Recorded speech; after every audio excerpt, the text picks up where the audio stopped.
Hello and welcome to Hearth and Hammer.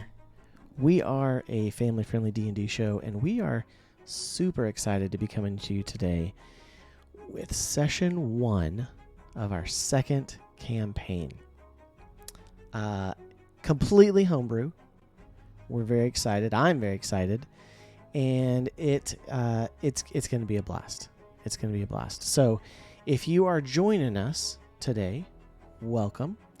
Again, like I said, we are a family-friendly D&D show, and we have been playing for about 2 years together. But with this second campaign, we have almost a whole new group of people. There's only one guy, and you'll know him when he enters, because he's got to make an entrance, Mr. RebornCrusader here in a minute. But he is running a little late. Not a big deal. But he's coming in. You guys know him well. But we had a session 0, and hopefully you got to check that out. If not, definitely check the VODs or check the YouTube channel. They should be up shortly. But everyone gets introduced there, but we're going to have a very brief introduction of each player and then their character name. Let's see, name, race, and class. How about that? No backstory this time. We'll get into the RP a little bit in just a minute. But also, too, if you are joining us for the first time, you know that our music is from Monument Studios. They are amazing. You should definitely check them out. You can type !music in the chat to get a link to them. Completely royalty-free and movie quality. I'm not even kidding. It's amazing. Also, you can find all of our socials at Hearth and Hammer or Hearth and Hammer D&D, and then you can also find our YouTube and podcast anywhere. Find our videos on YouTube and find our podcast anywhere that you can find your podcast of choice.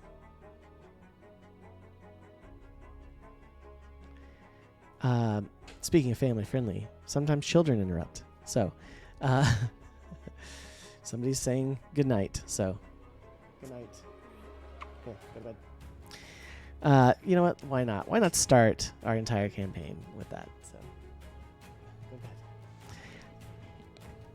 bed. All right. So, also, we have with us, starting on your left, Dave. Why don't you introduce yourself? Hey everybody, my name's Dave, and I'm new to the group. Super excited to be here. As far as character goes, I'm playing Vigo Grigorovich. He's a human. He's a male, and his class is a Grave Domain Cleric. So super excited, and glad to be here. Awesome. And on my right is Sulyce. Please introduce yourself. Directions are hard, man. I get it. I know. I'm Sulyce. I'm playing Erebus. He is an exiled elf class rogue.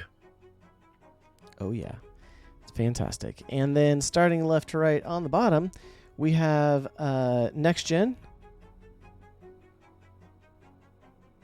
Yeah, I'm CJ, the NextGenNerd. My character is Teek, or you can call her Teek or Tika, and she is a halfling ranger, Beastmaster Ranger. Awesome. That's going to be fantastic. And then the man with no face and no name for tonight is Kyle. Yeah, Kyle, and I'm playing Loris. He is a Air Genasi sorcerer. Amazing. And then, like I said, if you're friends of the show, you will know RebornCrusader. He will be entering in just a little bit, and I'll let him introduce himself then as he joins us. So, but tonight, like I said, we are beginning a brand new campaign in the world of Xennelia. Xennelia is a homebrew world that I have crafted for these fine players to adventure in. And we are excited to get started. So we will set the scene, and we'll begin. Everybody roll for initiative. I'm just kidding. Why not? Let's go. All right, let's see here.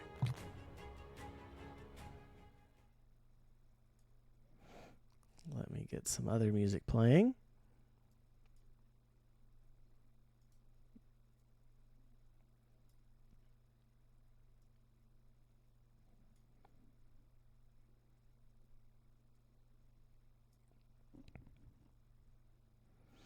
Hopefully you can hear it a little bit there. But we enter into the world of Xennelia, and we see kind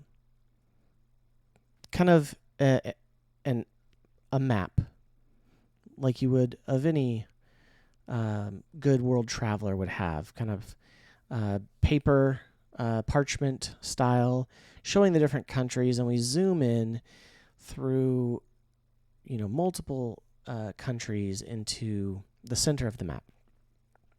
And we find ourselves in the crossroads of 4 different nations. Those nations are Therandia, Suvandia, Selisgoth, and Fieldheim. Right in the middle, where all 4 of these nations meet, is a large ruin. There is the ruins of a tower that are centuries old.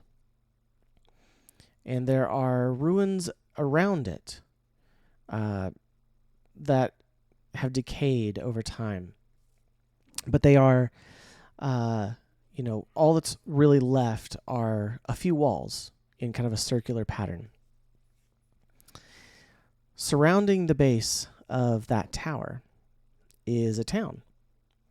And this town is the supporting town of a magical and martial school known as the Tetralith Academy.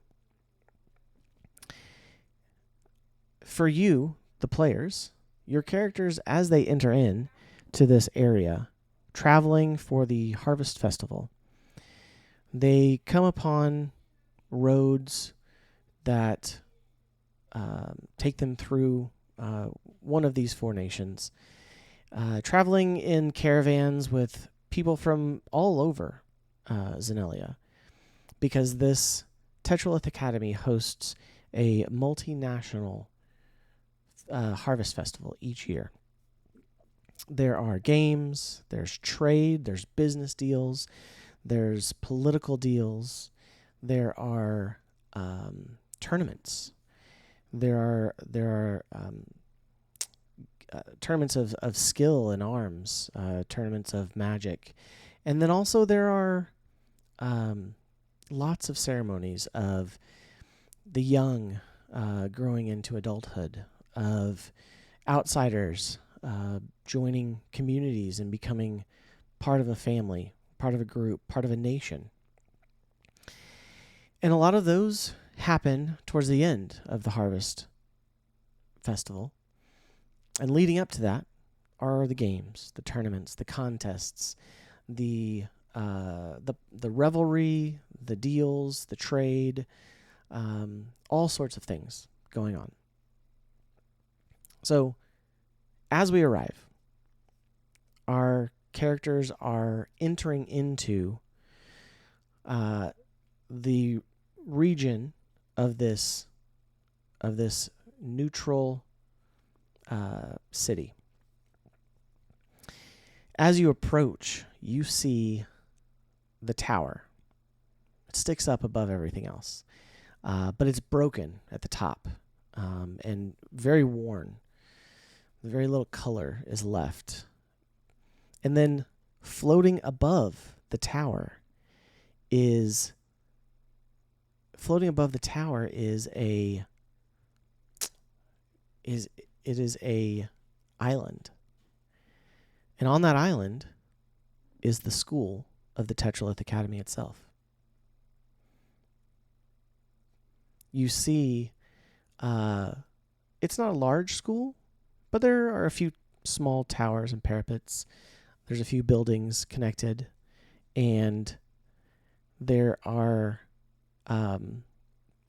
crystals sticking out from underneath that you can imagine are what's keeping it afloat. You see, then below that, at the base of the tower, is the town, the supporting town. And then outside of that is a massive tent city that has sprung up over the course of the last few days and weeks, probably. So many different colors of tents and pavilions and stalls, and they're organized by nation, but they're also very close together with just roads between them, and there are people all over the place, and they're all inside of this broken exterior wall of what once was the Silphorian Empire capital. You don't know the name of this once great city. All you know is that hundreds of years ago, all of these nations were combined into one empire, the Silphorian Empire, and it was overthrown. And the nations that sprung up out of the remnants of this empire are what you know today. First, arriving from Therandia, we have a large group, and among those is Dave's character. Dave, what is your character, Vigo? What has he been doing on the road, and how does he... what's his initial impression as he arrives at this encampment, this tent city? So Vigo's been riding by horse in his caravan. He's never ridden a horse before, nor has he ever been this far from home.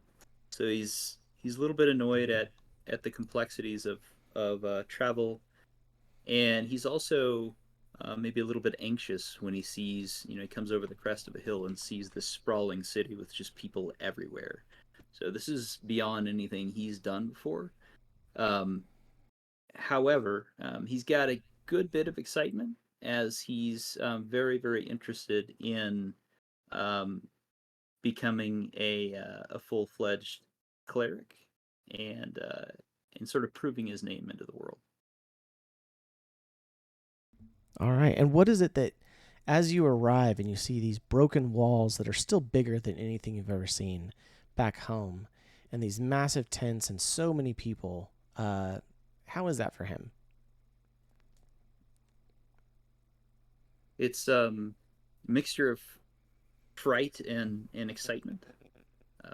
So he's just really overwhelmed. Okay. Absolutely. Also among the party, but not with Vigo, is the elf. Sulyce, what is your character doing? Yeah. So as Erebus approaches this tent city, he's sizing up those around him. He is measuring the capability, the character. He's honing in on conversations. He's observing his surroundings. Having been alienated for the last 100+ years, he is cautious before he gets engaged with either a people or a conflict. So as he's approaching, he notices, the tower being broken and ran down, much like his past of his home being overthrown and him going into exile. So he almost has a moment of relation to this tower. He feels like he somehow belongs in this moment. Yet in this crowd, he feels more alienated than ever. He doesn't belong. He doesn't feel like he's going to be welcomed in this situation. Give me a perception check. Yeah. First roll of the campaign. Yeah, there you go. Yeah, bud. Well, that's a 19. Okay. Yep. Fantastic. It's a great way to start the campaign. I'll take it. Okay. So as you look around, again, you see a lot of people from Therandia. There's people from some of the other more Western nations as well. You see a few people from Dralik Dune. You see some people from Feldraven as well. There's a contingent of halflings there. You see people from Nevsoro and Hamanuk. And you also see a few people from Corvinth, though you know most of them probably will be arriving from the Fieldheim road. You do also notice this gangly youth whose dark attire and melancholy attitude makes you pause for just a moment as you notice Vigo there. He definitely looks completely out of place riding a horse. But there's something about him. There's something about him that makes you pause, makes you consider him. So, all right. Moving down to Kyle, going in a circle here. Kyle, what your character is coming from which direction, do you think? I'm going to be coming from probably the west. My hometown is Irudar, although I do travel around quite a bit, but I would just probably come from that So you'd area probably of be the coming in west. from the Fieldheim Road, which is south of Therandia. Okay. You would see. Why don't you give me a perception check as well? Okay.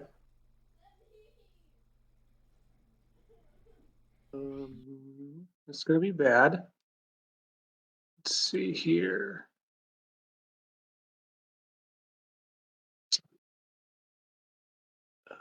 Perception. 4. 4. All right. 2 So plus 2. you coming in on the road, you were lost in thought, and as you approached, you were in awe of the tower and the floating school above it. You being from a kind of nation-state city that has all manner of magic and people from other planes that you, such as yourself, as a Air Genasi, are familiar with, a little bit more of the exotic, if you will. But this still is just an impressive sight. Because, again, you know of the Tetralith Academy. Everyone knows of the Tetralith Academy. Whether you know anything about it, you know it's here, you know it sits upon these ancient ruins. And just to see it floating there above, and then just the mass of people coming in on these large highways, it's just impressive. So, you kind of just the last hour or so as you travel towards it, you're just taking it all in. CJ. Tigatik, coming in from Fallraven, is most likely coming in from the Theorandia highway. What is it that you're doing as you enter in to this area? Yeah, so this is probably the most people she's ever been around. And it's probably very, very nervous being there. And so she, even though she's tiny, her eyes are huge, just kind of taking in all the things that are going on, wanting to have great situational awareness. And even though she probably did walk along the road as much as she could stay covered in the woods, she probably would have, just make sure that she was safe and secure. That's where she feels at home. And so she may not be noticed as much because she would be trying to blend in as much as possible. Okay, awesome.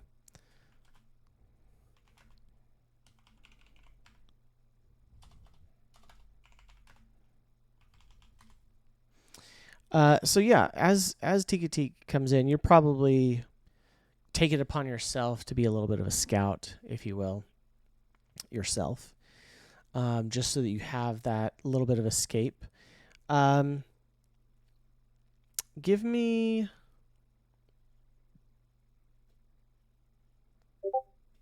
Let's see. Give me a nature or survival check. Okay.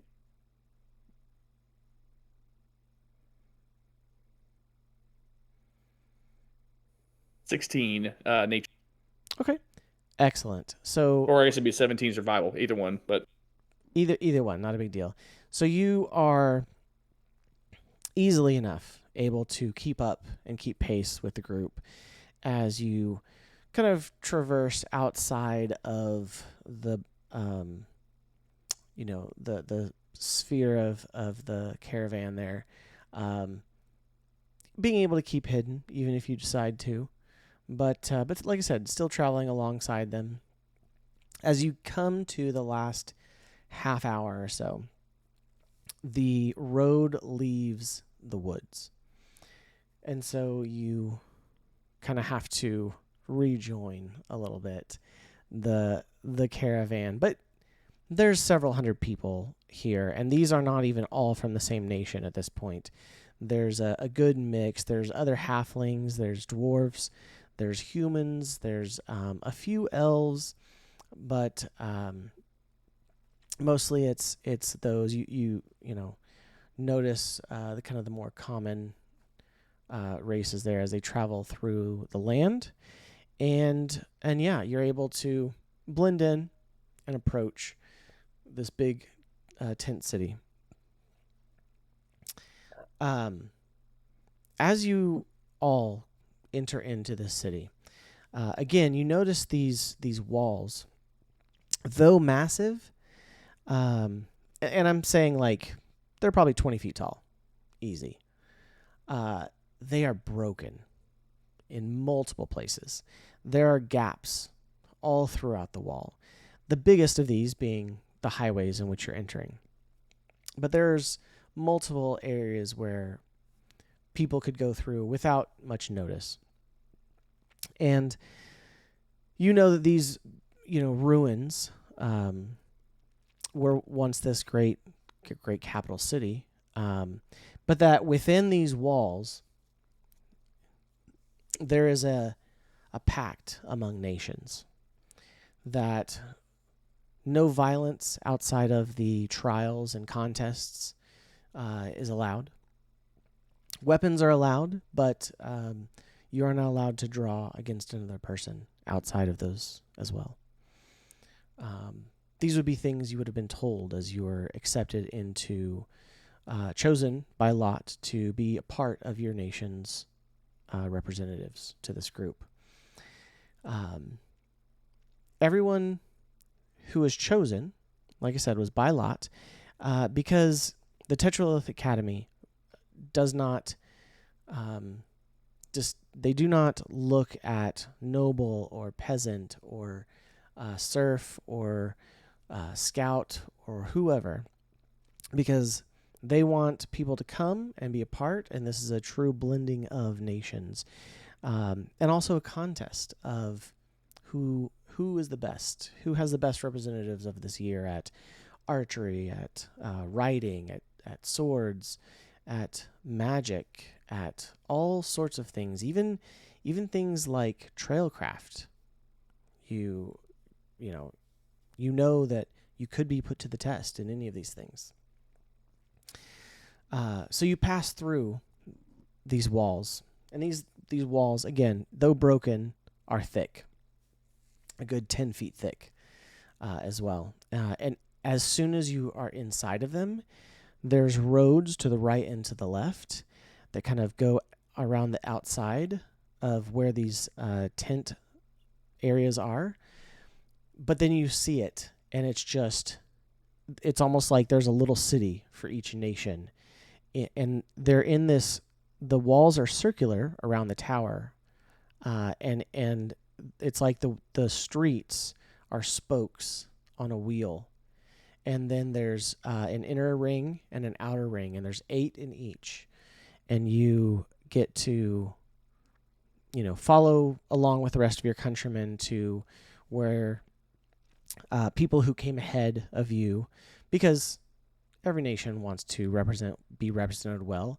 So you've been provided with lodging, with a tent, with provisions, because no one wants to be outshone by someone because maybe a noble was chosen instead of a peasant. So there's almost this contest among nations where these tents and these pavilions, even for a young individual such as Vigo, though his tent isn't going to be big, it's going to be nice. It's going to be well provisioned. It's going to be private. And for him and those in the masked nation, it's even going to have that inner and outer curtain so that people can call on you and not invade your privacy if you had your mask off. Because for the people of the 5 masked nations, you never reveal your face outside of family or very close friends. So, with that, let's look at a map, shall we? Let's look at Alchemy RPG, which is what we're using today. I'm going to lower our music volume just a little bit. It may disappear on the stream if my filter filters it out, but for those of us in chat, should be a nice little background.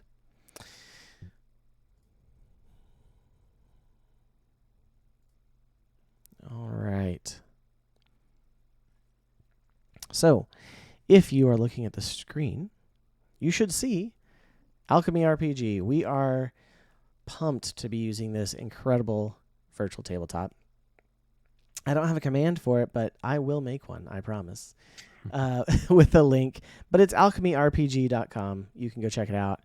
And eventually we're going to have it set up where you can even log in and follow along with us. So look for that in the coming sessions.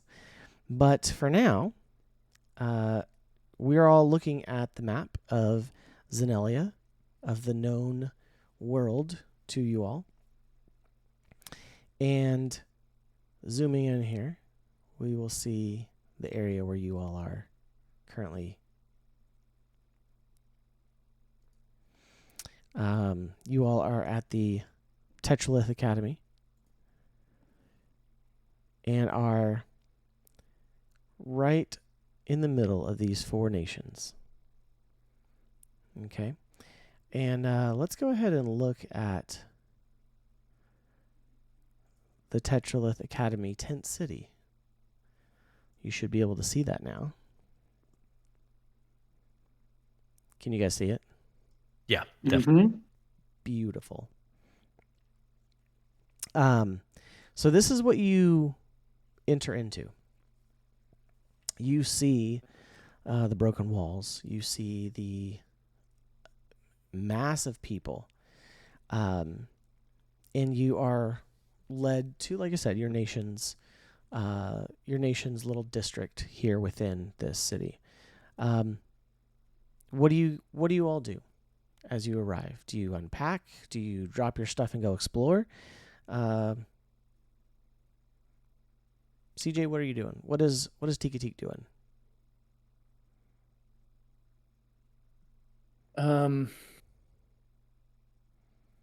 She's definitely excited to explore, but I think she would probably pause for a little bit at her tent just to decompress.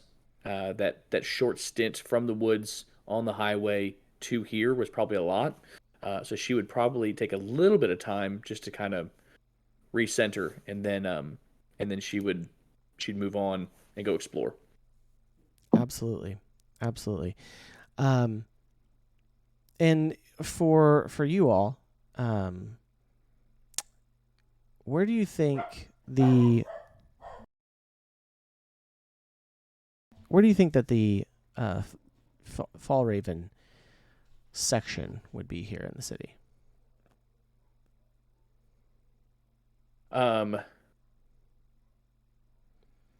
Coming from the west. Part of me thinks they would be closer to the outside. Okay. While they are a port town, it's more of one of the poorer port towns. Sure. So they'd probably be on the outside. And 2, I think that would be if they were asking Tika to go, I think that would be one of the things she would want to be as close to the woods as possible. Yeah. And so I'm kind of looking I here. think I'm that looking at one of these top two northwest. sections. Yeah, I think the Yeah. northwest here would Yep. probably be where Fall Raven would be. And so yeah, you would very easily have access to slip out through the wall. You're about as close as you can be to the woods. So, and just south of that, close to where on the other side of Fall Raven is the Theorandian. On the inner ring, it's the northwest, basically. 1/8 of it. So, what about let's see. What about Erebus and Vigo? What are you guys doing? Yeah, I think I would drop, like, I would literally throw my equipment that I wasn't needing at the current moment. I'll just throw it into whatever my tent location was. And I'd probably be looking for the closest place to grab an ale. I know that networking, and I know that like that is a good hub to meet others and get a good lay of the land and who's coming and who I need to be watching out for, etc. So I'm definitely looking for the closest Okay. bar. So tavern. you would know, being as old as you are and having been to a few of these, Mhm. that the 8 pavilions that are basically where the roads all come into and end are the large tavern-like gathering places. These are semi-permanent tent structures almost, and they are quite large. I mean, like each one could probably house several hundred people by itself. But there would be kind of different sections, tables. There would be a couple of raised areas closer in, and also there would be tables of food, and then there would be servants running all over the place, handing out ales, handing out trenchers of food as you came into it. So you just kind of go in and sit down and start looking around. Maybe do you talk to anyone? Do you just kind of observe at the moment? See who's here? Yep, absolutely. Yeah. Okay. So I think point of order, I would have dropped everything in my tent, save my rapier. I never go anywhere without my rapier, so very Sure. clear if I'm allowed to keep that into the tent. But yeah, I'm Yeah. gonna go straight to the bar, straight to wherever they're serving the ale, and I will strike up a conversation with that barkeep. Okay. Yeah. What do you say? I just got here. Any information worth sharing of new people coming into town? What you see is probably one of the tallest dwarfs you've ever seen. Red hair, and he's got big rosy cheeks. But he says, "Aye, well, welcome in. Everyone is kind of just arriving themselves, meandering in. So, I don't rightly know who all is even here yet, but we'll see them shortly. And I'm sure if you're in the trade of information, we can definitely work with each other as the weeks go on." I do appreciate that. I can be of service if needed, if you know what I mean. I'm going to wink at him. And I'm going to slide him over a gold coin and ask him what he has best to drink. As you slide it, it disappears like super fast. Like it's barely left your fingertips, and he's like with a rag in hand, kind of like he's wiping the bar down, and it just like disappears in there. And he says, "Oh, well, we have quite a good selection for you here. Honestly, all across the land we have a selection from. Is there anything particular that suits your interest? Anything from a point of origin? Give me a point of origin, and I'll find something worth your while." as west as you can get and as dark as you can get. I want it as syrupy and running down my throat as possible. All right.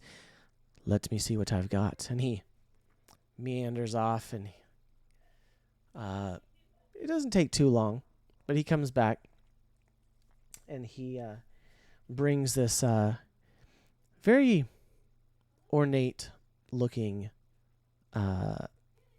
like green bottle, but there's dark liquid on the inside of it. He says, here we have something especially thrilling from about as far west as I can imagine. So, and you see he, give me a perception check.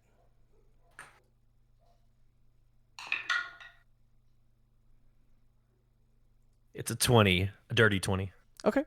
So you notice that on this label, that it is somewhat elven in script. But you gather that it is from the country just east of the northernmost elven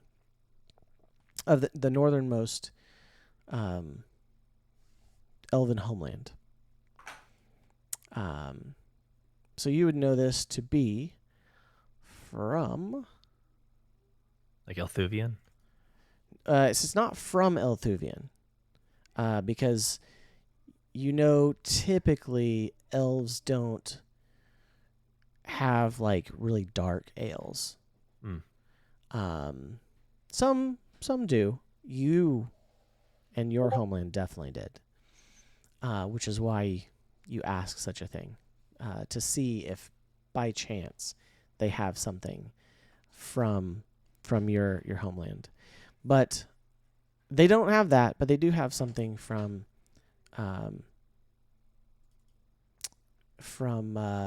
Nevsoro, which is very close.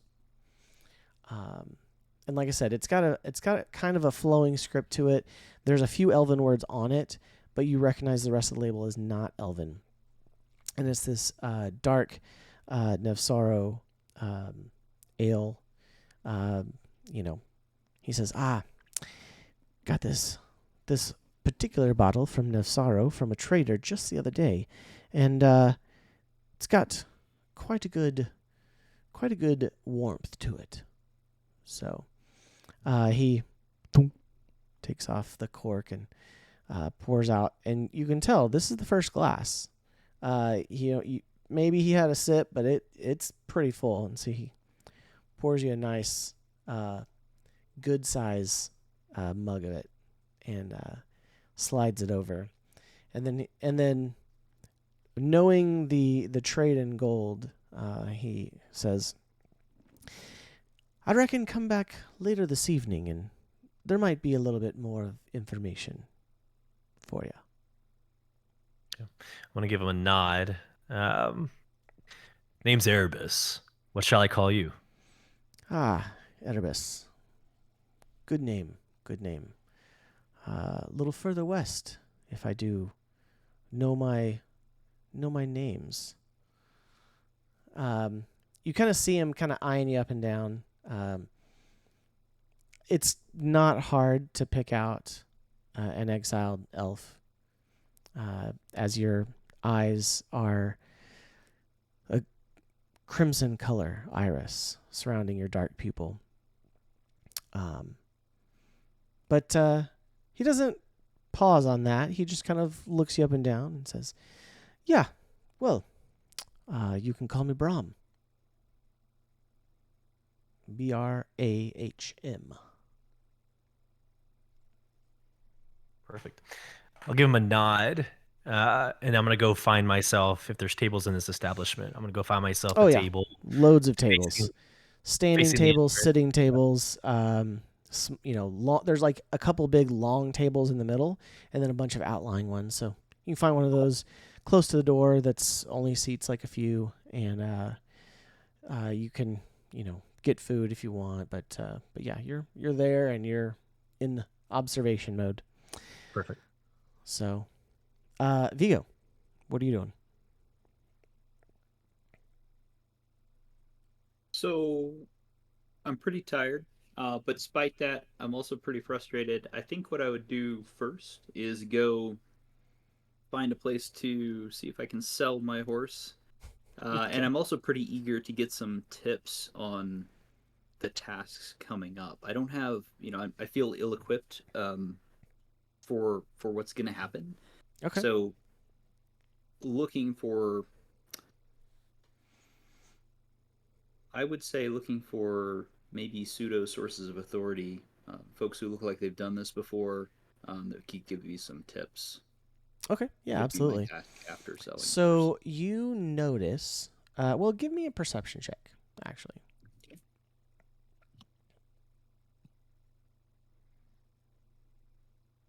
19.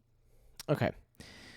So you notice as you enter town, the signs of the Tetralith Academy themselves. You see these flowing pennants with yellow and blue on them, and they're kind of everywhere, but they're not with a nation. So you kind of notice, okay, I think this is kind of guiding me in this direction. Roll an investigation, and let's see how long it takes you to find someone.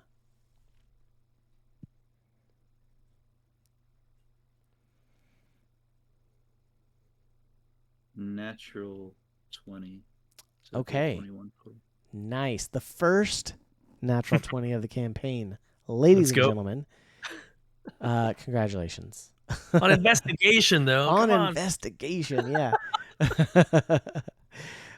So you find easily enough, you actually see pretty close to where your tent is, you see a wizard in a yellow robe with bright blue hashes on the sleeves. And they have two stripes on the sleeves. You don't know what that means. But they look young. They look about your age. And you approach them, and what do you say? So as I approach, I nervously say, "Hey, how's it going? Just hello. got into town. Yeah, I've yes, never welcome. seen so many bare faces around here. Is there always this many people at this?" Yes. This is quite the gathering of people from all nations. So there are quite a few. There are also quite a few of the Mascar as well. And yourself. Which nation are you from? Theorandia. Very good, Theorandia. Yes, there's everyone from the other nations are here as well. But yes, there's quite a mix. Is there something I can help you with? Oh well, this is the farthest I've ever been from home. Have you traveled before? Have you? A very little bit when I was younger, but I have been here at the Tetralith Academy for the last 5 years. So. Yeah. So I haven't. But my mother, she would always give me wisdom, and she said that no matter where I go, that's where I'd be. A very practical woman. Yes. So, well, do you have any tips? I was chosen from my nation to come and yes. but Well, I've never done this before. Did you come just to experience it, or were you coming to participate in any of the games? Were you perhaps looking to? He kind of gives you a once over and says, "Were you perhaps looking to gain some insight, or maybe even apply to the Tetralith Academy itself?" Oh yes, so I want to become a great war priest, and I thought this would be a great place to start. he goes into long detail about so his, yes, his background. you see the this young mage who's kind of like I said, he's about your age, so he's kind of like not quite sure how to disengage with you, and he's like, it's very good, very very noble goals to join. War priest might be a little difficult as there are no wars at present, but there is absolutely a place for you to apply to the Tetralith Academy. If you will take the main roads towards the center of the city here, there are some large pavilions, and just outside of those pavilions, there should be a booth. Look for the yellow and gold flag above it, and there should be a mage similarly dressed as me who can put you down on the rolls as seeking an entrance exam. Oh, great! And he starts walking in the wrong direction. He's sir, yes. you're going. It's that direction. Oh, right. Yeah. And he turns around and goes the other way. You have no idea that the the young mage definitely gives you a look as you leave his presence. All right, Kyle, what is your character doing as they come into town? Well, I've been out for a while before I came this way, so I want to go set my stuff down in my tent. Okay. I don't have a lot of stuff with me, but I want to sit down my pack for sure, and maybe rest for a few minutes, and then go find something more substantial to eat than what I've been eating, kind of out in the wild for a little bit. Okay. Yeah, So absolutely. it's just somewhere that looks like kind of the best place to get not necessarily the most extravagant meal, but something, some comfort food essentially. Sure.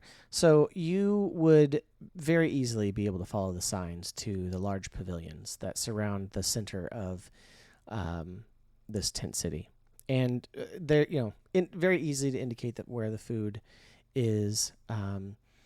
You being from, like I said, kind of a city state. You don't. There's not a full section dedicated to you, but there's a small cluster of tents for people from your city state who are there with the people from Corvinth, which is where the mountain range that your city is from. Yeah. So. Cool. So you would be there, and being one of the largest nations, you would probably be closer in towards the inner ring, in the kind of west southwest eighth there. So. Okay. And yeah, so you go find some food. What do you do as you enter into one of these large pavilions that, like I said, you? I find would, it pretty acknowledge anyone from also from my town. They would recognize me, and we would probably be on good terms. But then I'll go up to whoever. What is this, counter service, table service? It's kind of table service. So you, especially right now as people are arriving, this is like Sure. the main first day of arrival. I'll sit down somewhere where I can kind of see a good part of the room, most of the room. And I don't want to necessarily just be like in a corner by myself, but I'll sit somewhere where I can kind of see most of the room and just keep an eye on anything that catches my interest. And then, if I see a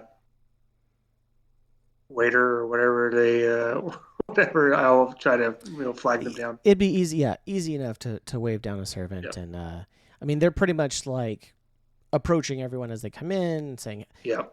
yes, is there something we can get for you? And so, being in the pavilion closest to, you're very easily able to find food that is to kind of your standard, to your liking, that you're used to in Corvinth, because you've traveled around. Have you been outside of Corvinth, or have you just really been in other cities and towns? Okay. So yeah, you'd be able to find something pretty easily. So very good. And Tiki, you went out into the woods, you said? No, I would have come from there, but chances are, after she got a quick rest, she would probably go towards the same tavern. I would towards that same area to explore. Okay, absolutely. Give me a perception check as you enter into this pavilion. 16. Okay, 16. There are, people coming and going out of this, but it's not a specific mealtime, so it's not bustlingly crowded right now. You do, however, notice, there's a few buzzing conversations here and there, and as you're coming in, you see a very Erebus, you're actually pretty short and slender, correct? Yeah, I'm 4'6". Yeah. Okay. So you see this elf just sitting down with a plate of food at a table very close to it, and at the moment he's at kind of one of the few isolated tables that don't have other people there with it as well. But you can go in, you can sit at the big table, you can try to find a seat at the table with the elf, but he's short, kind of like you, maybe a little more comfortable than some of the big tall humans, and there's a few others in here that are even larger. I'm pretty sure you saw Goliath over in the corner. So would it be safe for me to think that Erebus would have positioned himself in such a way to be able to take in the whole room? That it would have, is that your typical personality where you would want to be in an advantageous spot? Because I think that would be a place that Tika would want to be as well, to observe. And so if combined, that Erebus would typically do this, that he would typically sit in a place that would be advantageous to see, and it's the least threatening of tables, then I could see her possibly, I can see her moving that way. Is that a fair assumption as far as kind of what's happening here? Yeah, if that question's for me, then absolutely. Yes. Yeah, I'm observing. Okay. I'm observing and trying to analyze everybody who's coming into the tavern. Yeah. Okay. With a 16, Tika, you would also notice that Erebus is in very similar garb to you, like trusty leathers that are, you can tell are used to seeing the outdoors, probably used to being in very survival type circumstances as well. Probably a little bit of a kindred spirit. Okay, that works. Yeah. So, looking at the room, thinking through who would be the least likely to be a threatening situation, she would move that way. As you move that way, you hear the Goliath in the corner.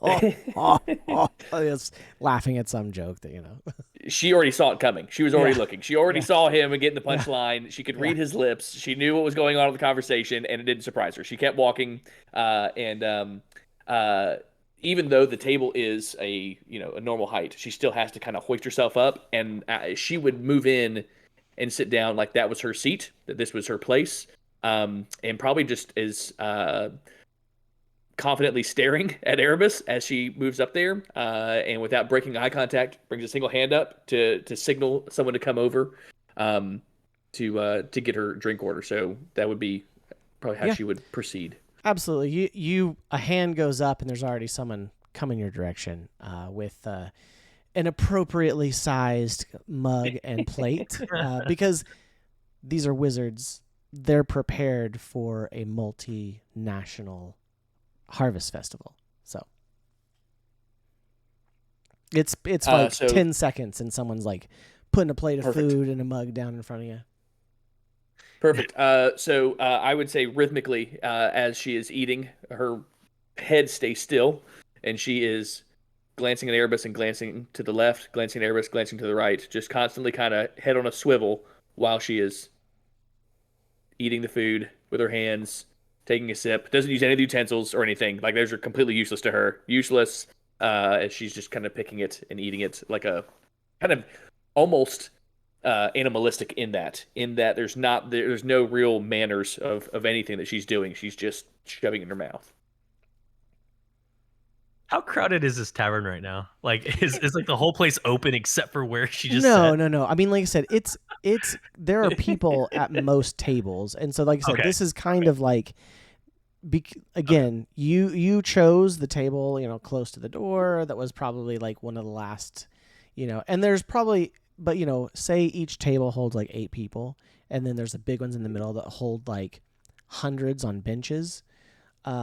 You're at one that has you're probably one of the few that is just a single occupant of the table. So Got it. Okay. and she's probably not sitting right next to you, but like, it's still I would within think it's your safe. I proximity. think across the table, like Yes, safe across distance. diagonal.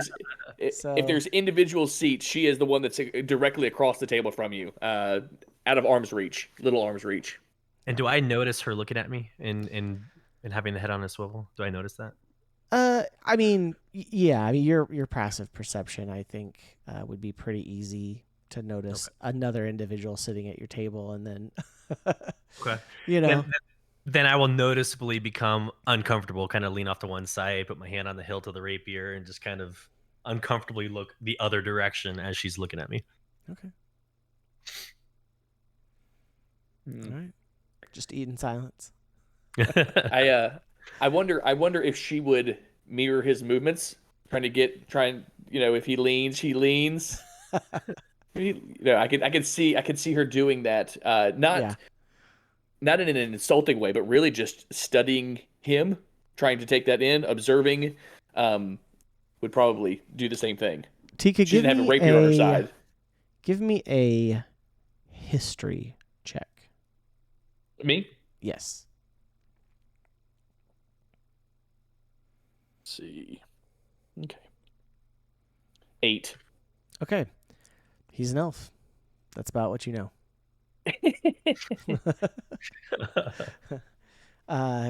He looks a little more road worn than you would expect, but yeah, he's don't much know more than that. Okay. So if I do notice the eye contact and the kind of moving around, I actually am going to lean forward. I'm just going to ask, what's your story?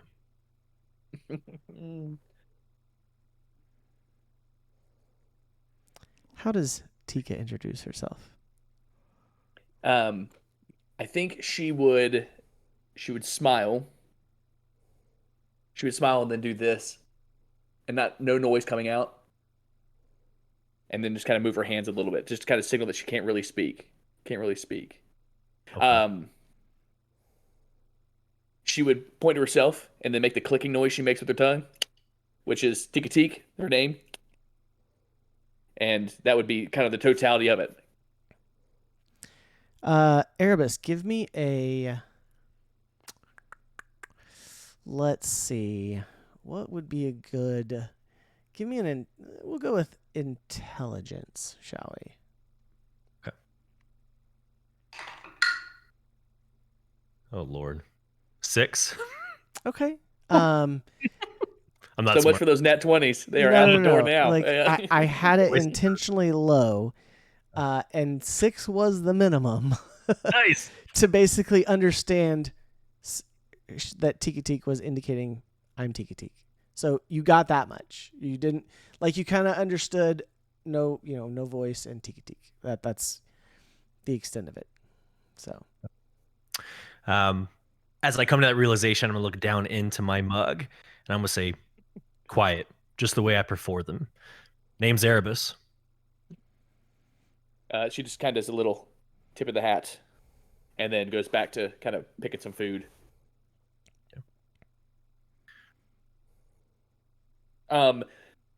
So would there be anything unusual about Erebus's appearance that she would see? I don't know if the red irises would be odd to her or not. Is there anything that would cause her that would be surprising to Not her? with an She's a 8. hermit. I'm sorry, Not Not with with a an 8? history check of an 8. Okay. Like I said, Is red pupils, is that a normal thing that occurs? So there are 5, and this is for our audience's sake. There are 5 elven homelands, and you would have general knowledge that one of the homelands is no longer there, livable, that it was taken over like 100 years ago. You would know that. You may even know that each one of the elven homelands has different colored eyes in certain respects. But you probably wouldn't know specifically from which one the red are from. What I'm saying is I could see her asking about those red irises. Just asking Give me one more intelligence or history check. Intelligence or history check. All right. 16. Okay. So you don't know necessarily which one he's from, but you do understand that elves typically all have very neutral gray, silver, kind of white eyes, and then just little flecks of color. And like I said, there'll be different colors. So but you notice, elves usually have that, and then each homeland has kind of a different varying hue. So one is yellow, orange, and red. One is kind of varying ranges of purple. One is varying ranges of green. One is blue, and one is yellow. Right? Yep. Now I'm trying to remember. But you would know with a 16 that that it's a little odd for them to be that vibrant of eyes. Mm. So maybe not know why, but Okay. Even though she's not the most socially couth of people, I think I'll just keep that under wraps right now. okay. I'm too hungry to really dive too in, and he did just say he likes some quiet, so maybe she won't make a whole lot of noise to try and learn more. So she's looking. She is inspecting and trying to figure some of that out. Okay. What about Teak? Do you have anything that indicates you're from Fallraven?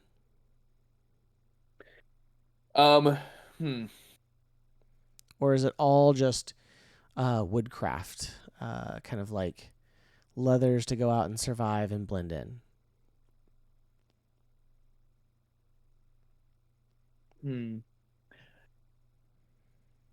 mean, how much of the lore is thought out in this area? You want me to kind of help think through that as well? For it. Do you think that you would have some sort of national, it doesn't have to be big. It could be maybe stamped into the leather, or maybe you don't. I would say probably more utilitarian because it's a kind of a fishing transport community. Probably any cord you would have would be like fisherman's cord.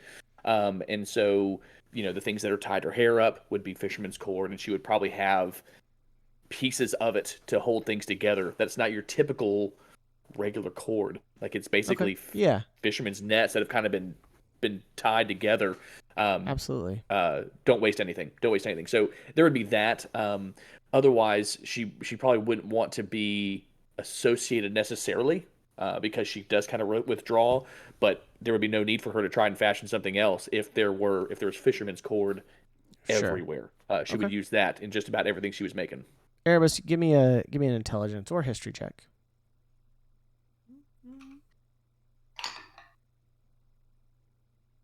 Oh God. A 7. Okay. You might notice the fishing cord. You don't know what it means. Yeah. So, but yeah. So you all sit there, unless there's anything else you want to interact with. The only other thing, when I look her over, am I noticing she is a ranger? Am I noticing that she is Yeah. of Yeah, the martial? you would absolutely notice that she. Tika Tika, do you have your bow with you? Probably. Oh yes. Yeah, Heck yeah. like I said, you're not really going anywhere without it. So you'd notice she had a bow strung across her back, dressed for, surviving out in the wilderness.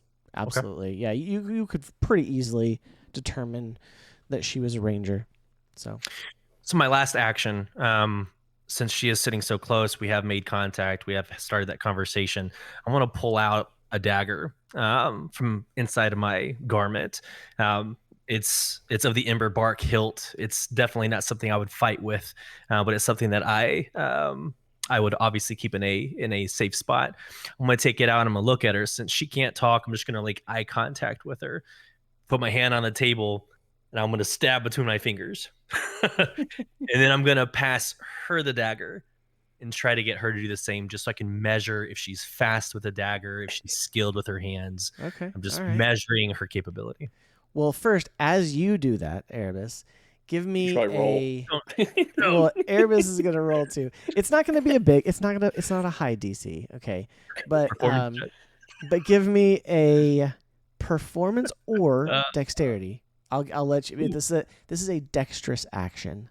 Okay. So and T you also can do it. I'll even let you use your proficiency bonus. Okay. All right. It is a 18 plus 5. Oh, Yeah, okay. easily enough. You're Yeah, able to right. like. Tung, tung, tung, tung, tung, tung, tung, tung, tung, tung, tung, tung. You go through like 5 times. Okay. And then you pass it over to Tik. Okay. Let me roll, and then I'll be able to tell how well this goes, I guess. Sure. Okay, so that is a 17. Is that fairly well? Oh yeah, absolutely. Okay. You are able to take the dagger. You notice this dagger is excellently wrought. It is a dark iron, like a very dark or dark steel even. Very almost black, more like gunmetal, but it's the hilt or the handle is bright orange wood. And with that, you would know this is an emberbark knife. Maybe even be able to start piecing together that with the red eyes. This elf is from the homeland that is lost. But you're able to take it and you're able to measure it, wait, and be like, okay. Thung, thung, thung, thung, thung, thung, thung, thung, and you match him. Well, I was going to notch for notch. I was going to take her hand and put it on top of his hand, and then do it back and forth. Okay. If he would, if he was holding there, you know what I mean? Like, does Erebus and pull forth. away when he does when she does that? I'm gonna let it happen. I have no fear. All right. Let's go. All right. Let's So go. you both. So she you twirls both, it a couple times, puts her hand, just like slams it, pow, Yeah. back and forth. Her time. I mean, And then hands neither it back one to of you are big. Like, so both of your like Erebus's hands are very long and slender. So your fingers are longer, but like her fingers are a little shorter and pudgier, but they're probably about the same width. So yeah, it's there's like the holes, and yeah, very very deftly is able to match. And then you in that. she'll hand it back. She'll definitely inspect it and look at it and appreciate it, but hand it back, handle side first. Okay. Yeah. Take it, spin it once, put it in my garments, and I just nod at her. All right. Excellent. It's fantastic. Okay. So, is there anything else? Vigo, do you you finally found someone like basically after wandering around, you're able to find the booth where you're able to sign up for the cleric trials, or the cleric exam, I should say. You then also have found someone who looks like they have a fair number of horses. And are you trying to sell it to them? Okay. How do you go about that?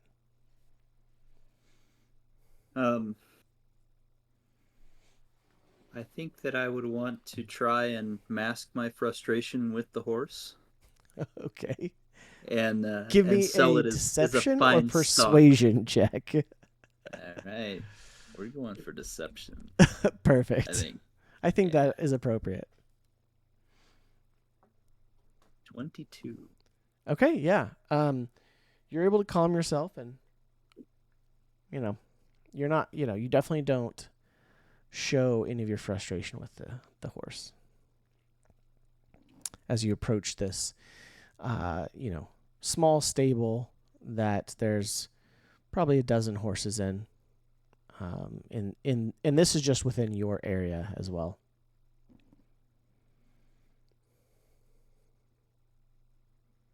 Nice. Okay, so after I get that done, oh well, I mean, like, do you? So you. Let's see. Yeah.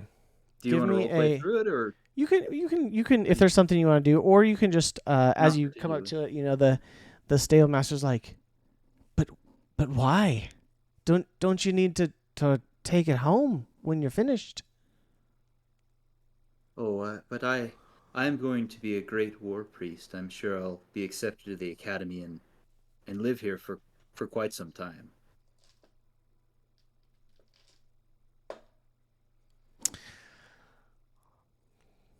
All right. Very good. Well, I'll give you. Let's see.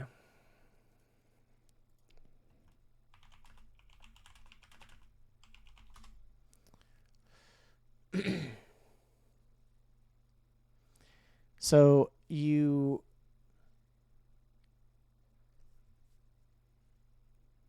He turns to you and he kind of looks the horse over and he says, "All right, I'll give you say 30 gold for the horse."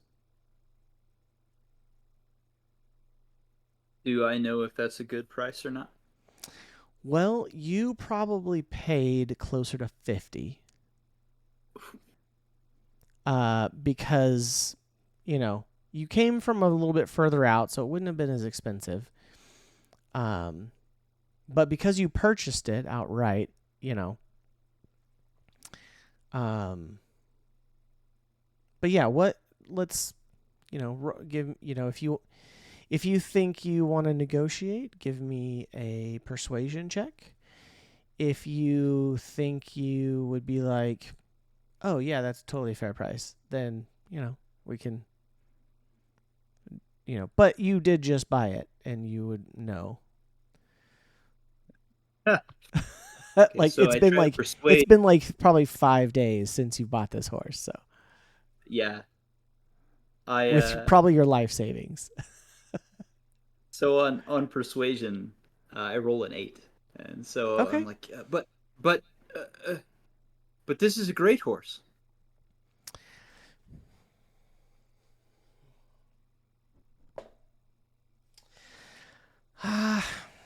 Yes, but you've just ridden it many miles, and though you might consider it a great horse, where other horses are from, this is not a great horse. I can give you as high as 35 gold pieces.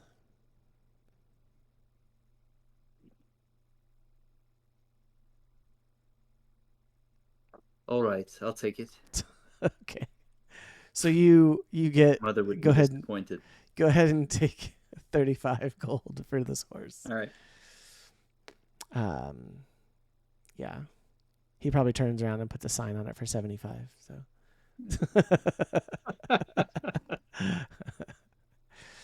But there you go. You have sold your horse. Great. All right. At this point, is there anything else anyone would like to do before we come to the close of the evening? I would probably finally head back to my tent and take a rest. Okay. Absolutely. Is it, it's nighttime, I'm assuming, like the Yeah, day is it, coming it to was an end. it was coming to an end. So, You said we all have maps. you would all. I mean, you probably have some sort of map showing the region. As far as a map of this tent city, no, you wouldn't have a map of the tent city itself. I mean, nothing like they handed it out or anything. There would be pretty clear indications of where the large pavilions were to get food and also information. And it's not just information like, information brokers who are, dealing in information, but it will be, you can see there's a couple of the tables outside of these large pavilions with the wizards who are taking people's names, signing them up for different events, registering them with certain guilds and other groups within here. And then there's also a box in front of each one. And then you also would probably notice spread throughout are these posts, like these metal posts. They have the yellow and blue flag. It's just got it's yellow with a couple of blue stripes. And then an icon for the tetrarch. It's actually got 4 stripes, and then this little icon for the Tetralith Academy. But then also on them are these kind of glowing orbs as it becomes night, and all of you would notice this, that they give off this kind of faint kind of multicolored hue light. It's not flickering like firelight, but it kind of ranges from like kind of like blues to pinks. But then also around it there's kind of like these contraption, like not really a contraption, but there's the housing that it's in, these metal grips. There's also some things up there that look somewhat conical in nature. You're not really sure what it is unless somebody wants to roll, but Can I look at it and see if it looks like the crystals that are on the underside of the, or maybe just look at it more closely and see if yeah, I give me an can figure out investigation what it check. is. Okay.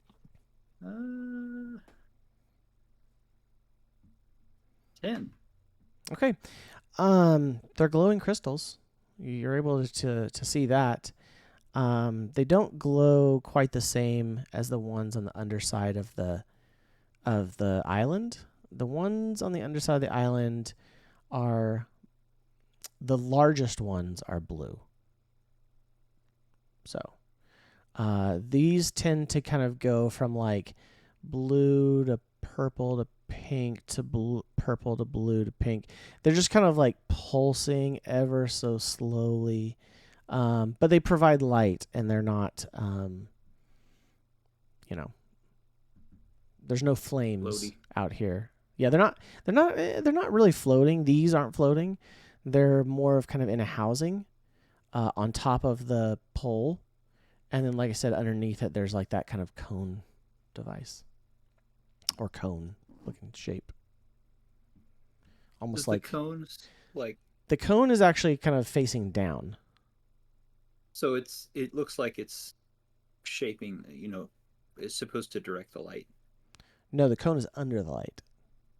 Cone's under the light. So the light's going out in all directions, but then there's a cone below. It's almost like there's a not a full cage around the crystals, but like a cage that grips it on both sides. Okay. And there's a cap on top, and then the cone is underneath, kind of going around the center of the metal pole, and it's going from the center of the pole, going down and opening. Almost kind of looks like if I've seen those bird feeders with the cone to keep the squirrels from getting up it, but a little Yeah. more fancy.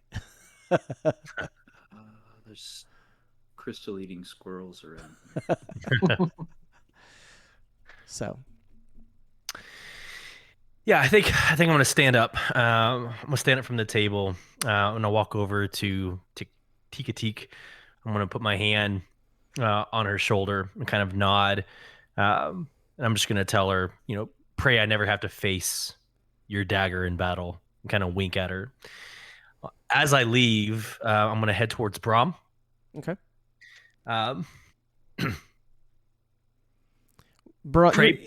Oh, go ahead. Yeah, I was gonna say easily enough you can get Brahm's attention. So Okay. All right. Yeah. So I walk up to Brahm.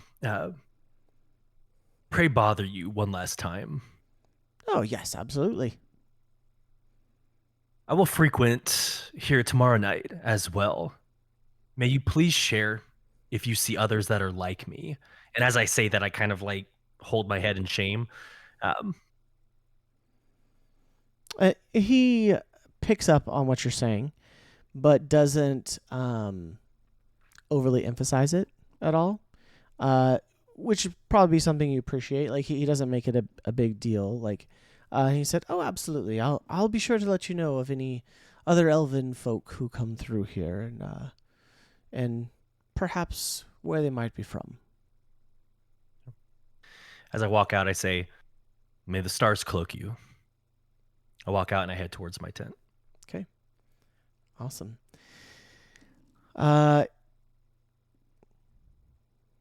Anybody else?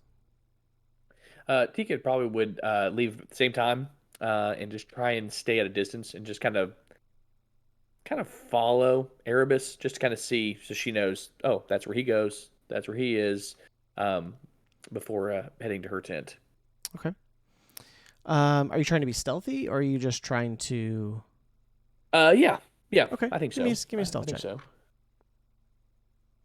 So. That would be a 25. I mean, go ahead and roll if you think that you want to track that, Erebus. I mean, I probably wouldn't have noticed, honestly, having left the tavern. My passive perception is less than 25, so I'm good. Okay. I don't notice her. Yeah. Yeah. Easily enough, you're able to see he goes to a tent in the Theorandia quarter, or not quarter, but section. So. And then she would head back to her tent to rest as well. Okay. Which actually is kind of on the way to your own, because they're in the section just south of yours. So, okay. Kyle, do you have anything else you'd like to do? Yeah, as we get to night, I'm kind of thinking that some of the more, sneaky and seedy conversations and dealings might be going on. So I'm like trying to listen to the any of those kinds of conversations that might be going on among the people from my town. Okay. And if they're all like kind of, Are you trying to basically stealthily listen, like eavesdrop? yeah, Okay. yeah, I would say much. give me a stealth check. 3. Okay. Do I just walk up and introduce myself, or what? You sit down, and before you really have a chance to hear much of anything, you know where the nearest group is, but you had tried to kind of act like you didn't see them. And before you're able to hear anything, they're like, "Oh, hey, young sir, come join us over here." And they basically just invite you over into their table, because they recognize you as a, someone of, yeah, they recognize you as someone of a little bit of an importance. So, well, I go over there. Oh, hey, how's it going? they said, "Oh, well, welcome in. Glad you could join us, and sure we're going to have a good showing for our city at this event here. Yeah, Especially with the likes of you around here. We've got a good family. Yeah, well, I am excited to be here, and hope that I can take a lot away. Hope to obviously get chosen and take away what I can. But there's still certainly plenty of opportunity, even if not selected. I know there's a lot going on around here. Okay. I'm kind of And like yeah, implying and leading the conversation if they yeah, were absolutely. And to. they absolutely kind of like just follow you into it, and you guys are converse throughout the night. Is there anything you want to do in this conversation, or are you just kind of hang If with them there's a little any bit? kind of like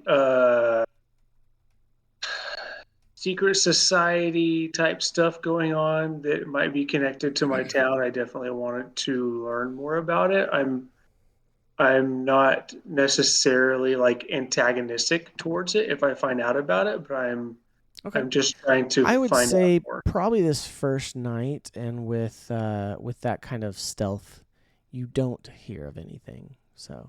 Okay, fair enough. So, all right. Well, with that, unless there's anything else, I believe your first day comes to a close. You're able to take a long rest, take the cares and worries of several days of travel, and put them behind you. For any of you who are not early risers,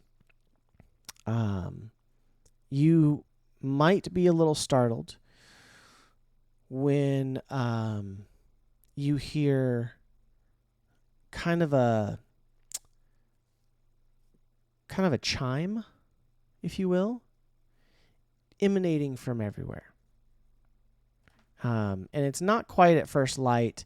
It's definitely more towards the, probably 8 o'clock in the morning. Sun's been up for hour and a half maybe. But it's kind of that call to breakfast, to the first day of the Harvest Festival here in Tetralith Academy. Is that loud enough to wake me up? It would, yes. In fact, like I said, it kind of comes from every direction. Do you just wake up? Do you like rush out of your tent? Like, what do you do? Yeah, so I'm startled at this. So I rush out of my tent. I'm wearing black nightgown. I run out into the open.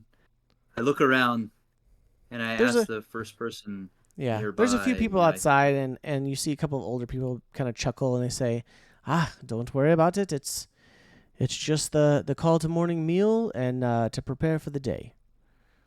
Okay. It comes from those lamp posts, those gym posts there. Is it the cones?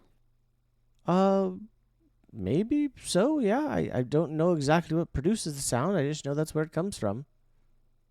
Do you know what the cones do?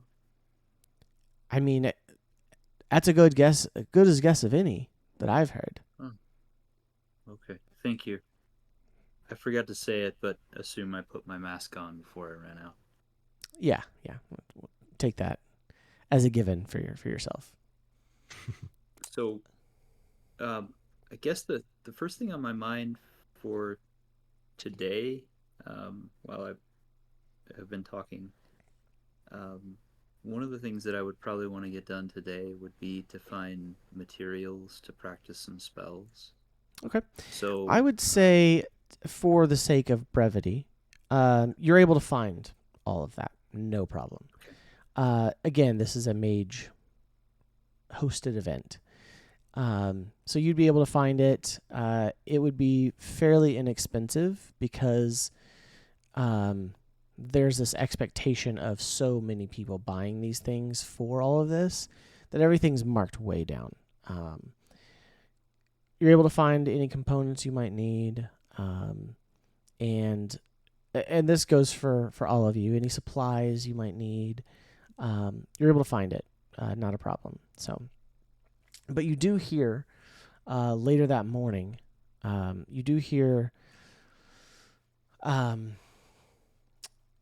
you hear something again, the same volume and loudness as the chime. You hear a voice, and it does appear to be emanating from these gemmed posts. And this says, all participants, please report to the nearest pavilion for the day's assignments. Thank you.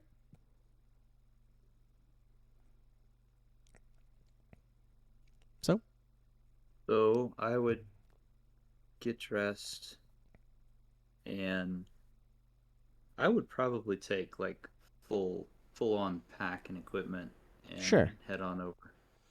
Okay. Yeah, absolutely. Anybody else do anything any different? No, same. Just get ready and proceed as told. Okay. Ready so to roll. you all head to the nearest pavilion, and you're able to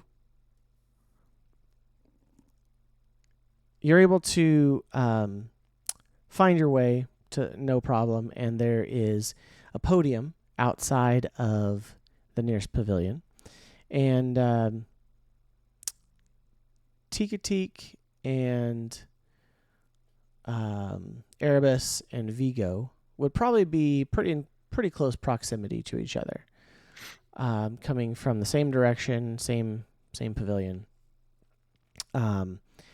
And you see a wizard on each pavilion, and he has some means of amplifying his voice, but he reaches out and he says, thank you for coming to this year's Tetralith Academy Harvest Festival.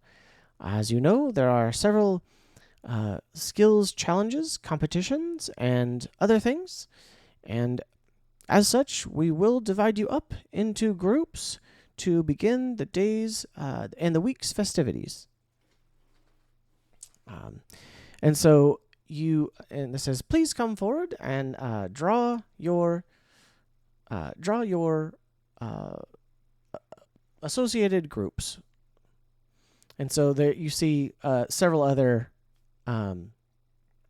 wizards standing below him are there, and they're passing out these little kind of ribbons, if you will, and they're of varying colors with different stripes and hash marks on them, and you all approach and gather one up, and lo and behold, you all have the same ribbon.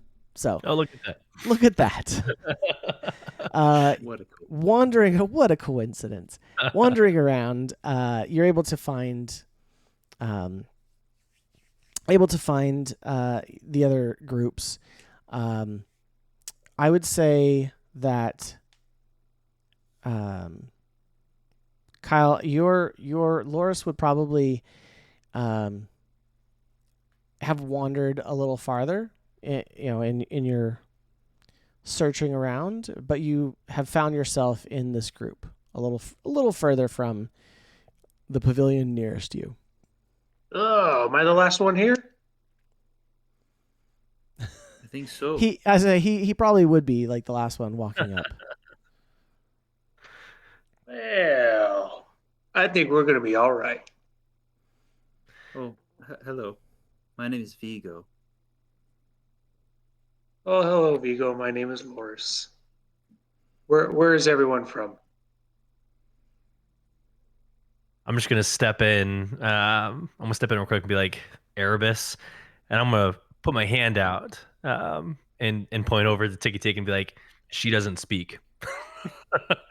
I'm from everywhere. I'm from everywhere and nowhere.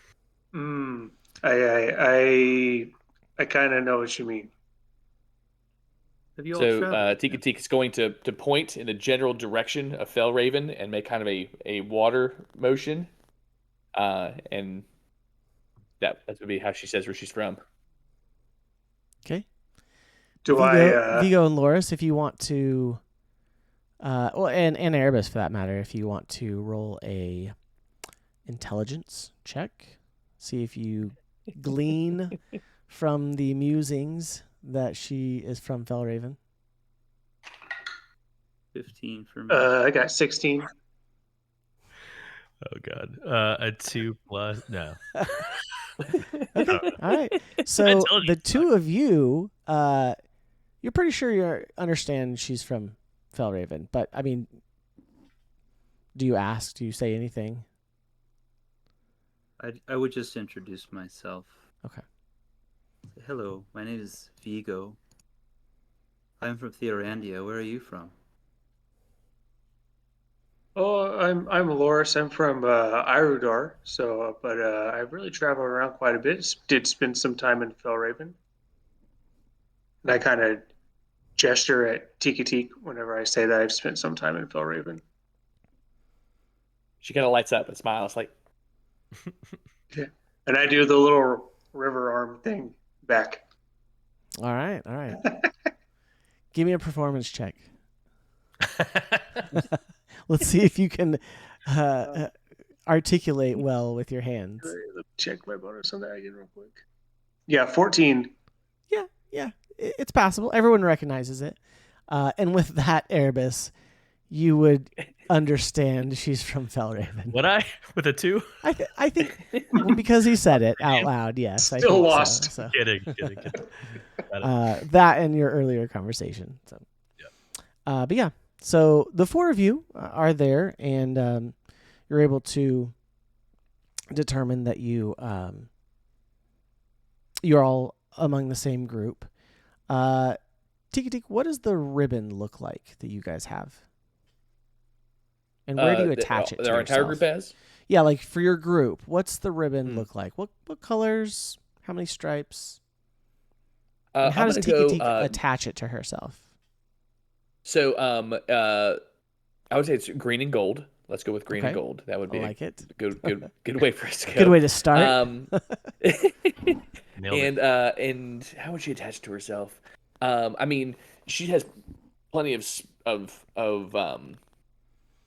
like I said, plenty of cord that she would have to attach her bow and her quiver and other things like that. So she would just fasten it kind of in the general, lapel area to that. And so I would assume that they would have some way for it to attach. But if it was just a string, she'd probably tie it in a bow against the on one of the areas of cord for her. Yeah, absolutely. It would probably be kind of a colored string that's woven, maybe braided a little bit, but then dyed, the top green and then like 2 gold stripes and then green underneath again. So with like there's some more tassels. of a cord look than necessarily like a ribbon. Yeah. Then she would probably fasten it to her wrist some way, tie it, fasten it to her wrist. Yeah, absolutely. And so, yeah, I mean, if you all can attach it however you like, but that's your indication for the group.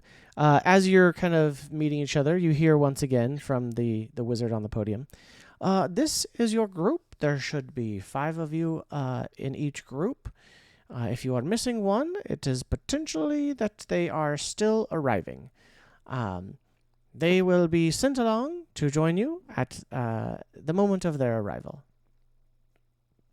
So, you kind of notice there's, one missing and wait expectantly. So they said, you will have a further assignment later today.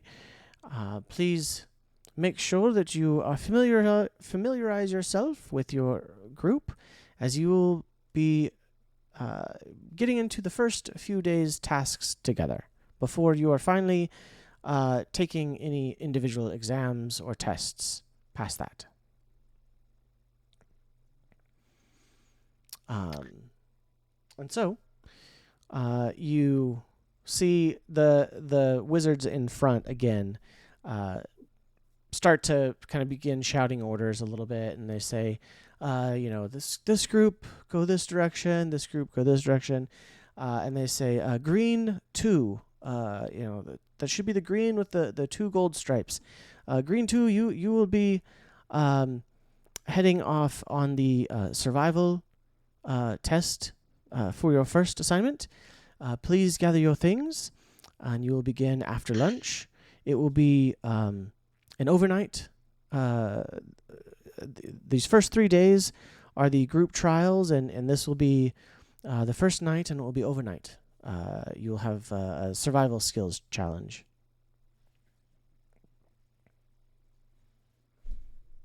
Tika definitely has this kind of sly, like, nice. This is right up her alley. Perfect. Yeah. You definitely see other groups, and kind of like you see their general makeup, and they're like, oh, like it's like this isn't gonna be good. But other groups are going, and they're being sent to some like combat areas. You see some others that are being sent to some of the crafting areas. You see one group that seems very potentially magic heavy, as in like 4 out of the 5 are look like they're in robes of some kind from different places, but and they look like they actually are trotted off towards the center of town. So, but yeah, what do you guys do? You've got a little bit of time before lunch. After hearing like survival, I'm actually gonna turn to Vigo, and acknowledging his youth. I'm just gonna ask him. You, in your youth, have you ever had to survive anything before? Doubting his capability. I'm trying to measure him. Thanks for communicating that. We weren't sure exactly what you were going for. Thank you for that. Yeah. It's a hard read. It's Context. It goes Vigo completely says- over Vigo's head. Yeah. He looks kind of nervous, and his eyes do that. They turn into whichever corner means, like I think it's lower left, for just a split second. And then he says, well, he thinks for a while. Says, well, I did win the junior mother-son dragon chess team competition back home. And in her wisdom, bless her, it even bled through there. She said when we won, we're number 1, and all others are number 2 or lower. And he doesn't smile or anything. He just looks at you, like as if he expects that to be very impressive. You hear Tika go.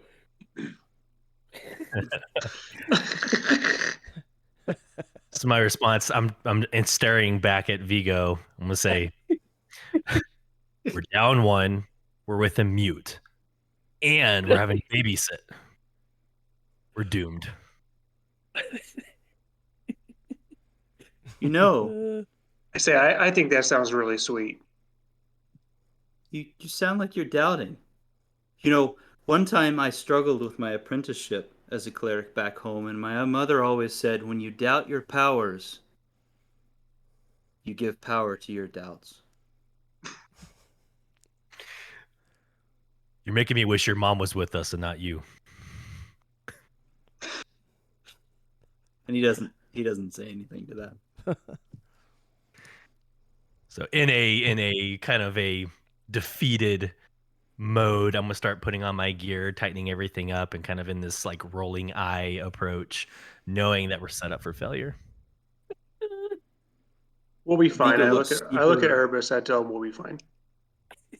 Vigo looks like not at all depressed or dissuaded. He's like super eager still. He's like oblivious. He may not even know that you're upset. Probably not. You can give it a roll if you want. What would it be? Probably Knowing that I'm not wisdom. Let's go with wisdom. Oh, wisdom? I'm gonna make that for sure. But we'll see. No, let's do charisma. Charisma? Because this is like your social interaction, so. Okay. I got a 16 on charisma. All right. All right. So yeah, you So pick up a little bit that he's not the most pleased to have you on his team, but you also kind of are used to that. So say, I can see you're still experiencing doubt, but we will win. I know it. Trust is earned. Start earning it. all right. And Tika's watching this like a tennis match, just like yeah, Tika's enjoying it. She thinks it's hilarious. Loris, what are you doing? Oh, I'm trying to just kind of like smooth the situation over. I'm saying like, we'll be fine. I think we'll be fine. I feel good. I got a good feeling about And little for Biggie for over here. Tikatik and for all of them, what do they see when they see you, Loris?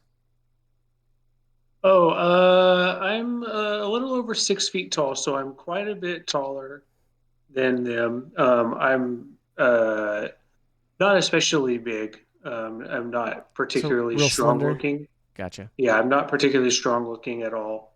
I'm a air genasi, so I've got on just like kind of common clothes. What is I've your taken my ribbon what color to is your skin tone? it. It's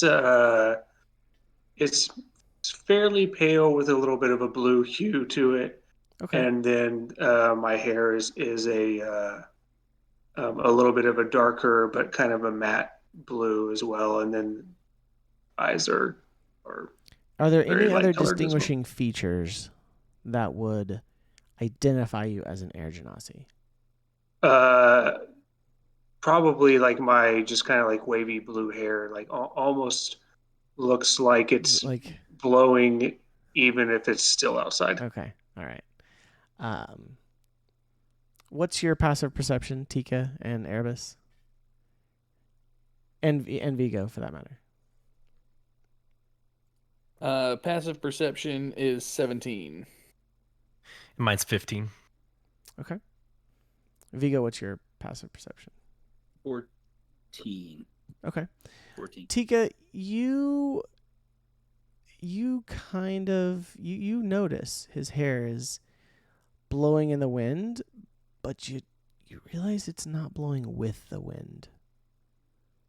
So everyone else doesn't necessarily phase you. They just to honestly, you just look like a tall, pale human, Loris.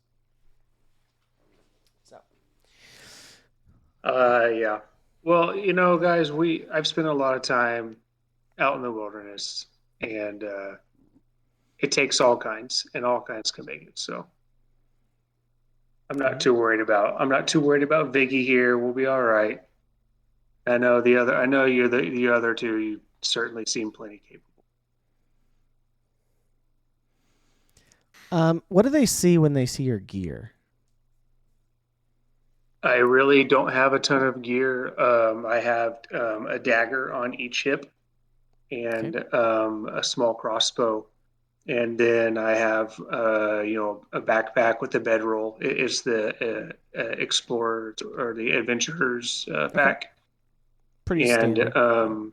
and then I have a pouch for some casting components. So on your it waist. might be somewhat obvious that I'm a magic user because I don't obviously I can take care of myself, but I don't have heavy armor or heavy weapons on me. Okay. Yeah, not a problem. So after hearing this, I'm going to turn to the group and say, let's just cut to the chase. Who is good at what, so we can get the lay of the land? Sure, I'll go first. I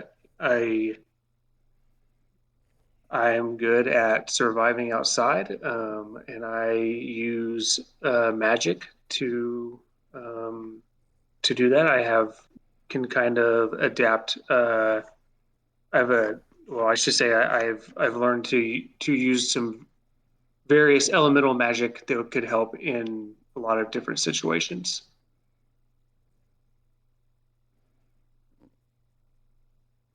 What of you, young one? Oh, I tended a graveyard mostly, other than my priestly training. Um, I'm really good at keeping things that are dead dead and keeping things that are alive alive. Surprisingly, the most intelligent thing you've said about surviving to yet. And you, as I point to Tiki Teak. She'll tap her quiver and just make a pantomime of that. And then she kind of pulls her bag off her shoulder and reaches in and opens up this notebook. And there, you can't really read because it's some weird chicken scratch, but it's basically picture after picture of um, flora and fauna and notes jotted down that she's collected over a long period of time.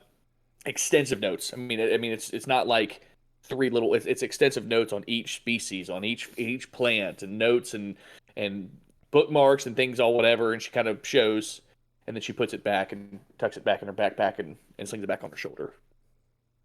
Got it. Very nice. Yeah. I'm not going to respond to my own question. I'm just going to kind of sink into it. And you?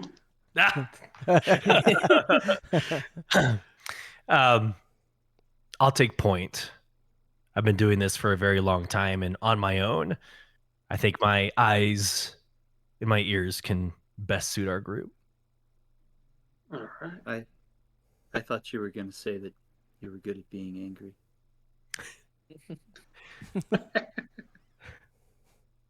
I know you are young, but anger is not what I am feeling right now. It's doubt. I doubt strangers that when we are put together, one few, there's 4 of us. I'm looking at a ragtag group. I don't trust that our ability will get us to the end. So Trust is earned. So Tika is going to, after the second time she's heard that phrase, her eyebrows wrinkle up a little bit. That whole trust is earned. And she's going to do, why do we follow you? And point to you. Second, she's kind of almost annoyed at that second time that you said it. You know, what trust is earned. Why do we follow you? Would I know what she's saying from the hand signal? Or me. I would say roll a perception or intelligence check. And let's put it this way. If you get more than a 1, yes, you understand what she's saying. Okay. So there's If you roll a natural 1, you don't know what she's saying. It's a waste of a natural 20, but that's what I got. You I pick got up very precisely. In fact, you have already started to kind of understand Tika Teak's little hand gestures and sign language that she has. And so you have a better, like, I'll say you already are starting to get a better understanding of how to understand Tika Teak. Okay. So. That was for me, or was that for That was for him because he rolled a natural 20. Okay. Yeah, So, I got an 18, but yeah. No, he rolled a natural 20. I'm gonna, there's a little bonus, and he's starting to pick up on the signals and stuff. So, yeah, you definitely understood though, for sure. Okay, would I have picked up leading? Yeah, like you would have picked up. You would have picked it up the whole message. Okay, then I'd respond with something like, "I said nothing of leadership. I'm gonna go, and you can follow me if you want to."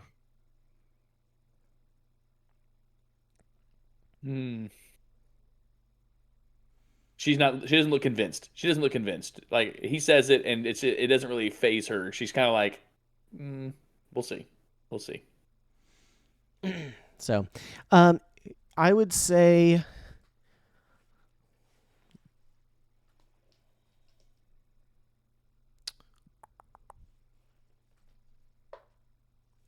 Tiki Teak. Yes. Whenever they were handing the little braided strings, they also handed you a small pouch. Okay. And so they handed you, like, kind of as the group was coming together, you open it up, and inside you see a very simple hand-drawn map that leads you can tell that it is leading out towards the tree line, as you've already kind of explored that a little bit. And it goes into the woods. There is a couple of features on it. It looks like a map to something. You see there is, on there are some trail markers. As not like trail markers, but like there's some things for you to identify. And then there's also kind of a list of things for you to gather while you're out there. So it's got kind of the rundown of what your task is going to be. So you get that. And then you guys are able to get some food for lunch, and then immediately start off on your journey. As you see many others tightening their packs, tightening their belts, strapping on their weapons. It's not all the groups are going to the same place. Like I said, there are some groups that looked like they were going to go riding. Some were going to go and do some combat challenges. Some were going to do some magic challenges. But for you guys, it's your survival challenge. As you begin to head that direction, unless there's something else anybody needs to do. If I'm able to get Vigo alone, is there an opportunity? Probably as you're walking, you could kind of like hang back and step, in stride with Vigo. Okay. As I get close to Vigo, I'm gonna pull out that dagger that was mine, and I'm gonna say, I might not trust you, but I think this is gonna serve you best for whatever's to come. I expect it back when we get back. I'm gonna hand him the dagger. Of course, but what does it do other than stab? That's what daggers do. Stick 'em where it hurts. I'll use it well, thank you. I'm gonna nod and then walk off. So Okay. nice. All right. So you hand him the ember bark dagger. Okay. Yes. So you guys begin walking towards the wall and the exit into the forest. As you get to the wall, there's people all around, people going left and right. You have to cross this kind of outer street before you exit into kind of one of these broken places in the wall. And you hear some kind of shuffling, running, and you hear this, wait, and you turn around and you see this much older wizard. And he is there, and he sees you about to leave, and you can tell he's trying to get your attention. What you don't see until he gets closer is that someone comes from behind him, and you see that it is actually a Xennelia.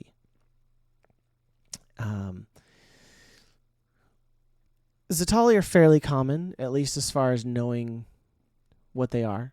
They are halfling size race that are have different colored skin to kind of match different colors of stone. Sometimes they're kind of shale gray, sometimes they're black onyx, sometimes they're kind of green malachite. This one is actually kind of like a blue lapis color. It doesn't look textured like stone, it just looks like skin, but it's kind of got that coloration and some freckles on it. You see it looks a little older, got some kind of like silvery gray hair with a blue streak in it, but he's got his pack on and some clothing, and you see him kind of hurrying to catch up with him as well. And the wizard says, "Well, wait, I apologize. We came from the other side of the city, but this is your fifth." And he turns and indicates the Xennelia there, and you see the little green ribbon with the 2 gold stripes, and he opens his mouth to speak. And that's where we're going to end tonight's session. Oh, let's go. As we wait for Reborn to join us next week. Which is okay. It's okay. He had some family stuff come up. Yep. But thank you all. Hopefully that sets a good mood and a good tone for the adventure going forward. And thank you for anyone joining us, who joined us for the VOD, or anyone who is listening to the podcast or to the checking out the YouTube. So thank you again. Once again, we are Hearth and Hammer, and we are going to be putting these out regular Tuesdays, 8:30 p.m. Definitely 8:30 p.m. Moving forward, and Central Time. And so we look forward to seeing you next time. If there's nothing else, thank you for joining us. Have a good evening and a good night, and God bless. We'll see you next time. Take care, everyone. See you guys.